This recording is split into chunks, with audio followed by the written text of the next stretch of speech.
Okay, so during class, I will sort of fill in the blanks of what I did here. So if you can see these little holes right there are 6 screws that actually remove this circuit board. So I went ahead and removed those 6 screws.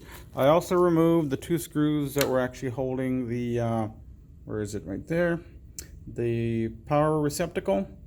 And that allowed me to remove this circuit board up.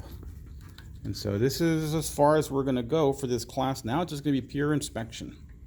So I'm going to go here, and you can all see this circuit board here, like that for the video, and we'll talk about this in class. So the heat is rising. This is the bottom part. The top is up here. So the heat is rising. So the only thing that produces a lot of heat are these transformers. So I'm going to kind of look in there for our culprit, seeing what might be causing the heat. I don't have any thermal paste, or I could actually remove these and put some new thermal paste, and maybe that's what's causing the problem. But let me upload this little clip and we'll talk about all this in class today.